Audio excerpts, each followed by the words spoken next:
देखिए, विस्थापन आज पूरे राज्य की समस्या है। आप देख सकते हैं, सुबह ही पटिया धनबाद से आए, वहाँ भी महिलाओं के साथ लाठीचार्ज किया गया। हर जगह है।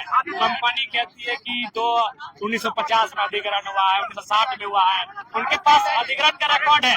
लेकिन जब जनता ये सवाल पूछती है कि जब आपने अधिग्रहण किया है तो नियोजन कब दिया है, मुआवजा कब दिया है, कितना दिया है, इसका रिकॉर्ड उनके पास नहीं है। कंपनी का रिकॉर्ड उनके पास है, जनता का रिकॉर्ड उनके पास नहीं है। ये दुर्भाग्य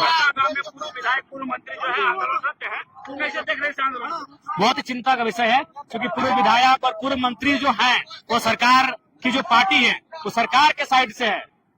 वो सरकार सत्तारूढ़ दल के नेता हैं, सत्ता दल के नेता हैं।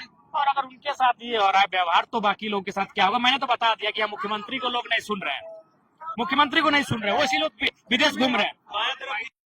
बहुत जिन जिन हथकंडों से लड़ाई लड़ी जाएगी, जैसे आप किसी एक समूह हम लोग धरना प्रदर्शन के माध्यम से लड़ गए, एक समूह हम लोग बंदी के माध्यम से लड़ गए, तो दूसरा समूह को कोर्ट में जाकर एक पीएल भी डालना होगा। हमें हर एक तरह से इस लड़ाई को लड़ना होगा, और इस लड़ाई में निष्पक्ष रूप से पत्रकारिता का योगदान रहेगा।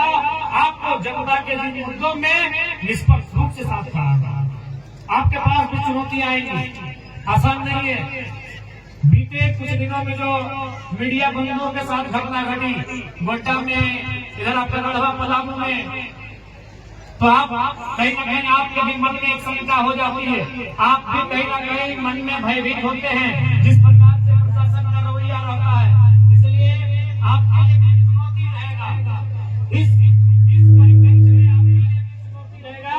लेकिन मैं मानता हूँ आप लोग चुनौतियों से लड़ने के लिए हमेशा तैयार रहते हैं। इस बार चाहे वो मुद्दा रामगढ़ का हो या झारखंड के किसी कोने का, मीडिया का वही योगदान होगा जो योगदान उन्होंने कभी अंग्रेजों के कालखंड में इस देश के लोग, एक आम व्यक्ति की आवाज को, इस देश के एक आम व्यक्ति की पहचान को मदद करने के लिए किया था। आज वही योगदान आपका इस राज्य में रहेगा, आज वही योगदान पीड़ित शोषित जनता के लिए आपका रहेगा। इसलिए आपको भी अपने योगदान का निर्वहन करना होगा।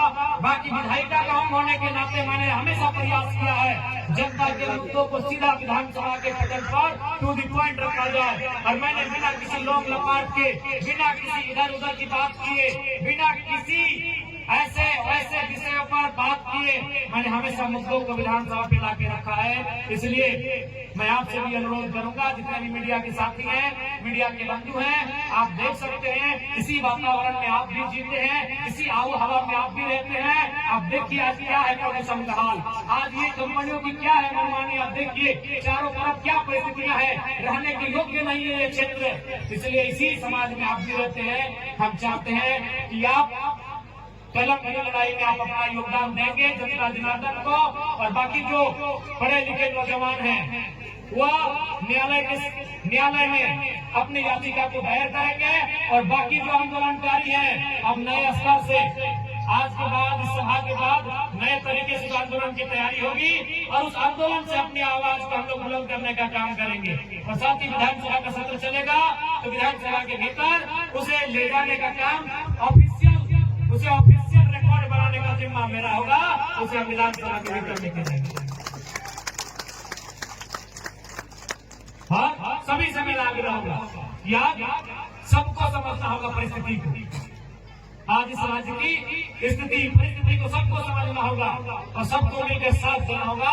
कि मैं सभी से अनुरोध करूंगा, क्योंकि समय का अभाव है, ठंड का मौसम है, और बिल्कुल अभी नगर रामगढ़ शहर नगर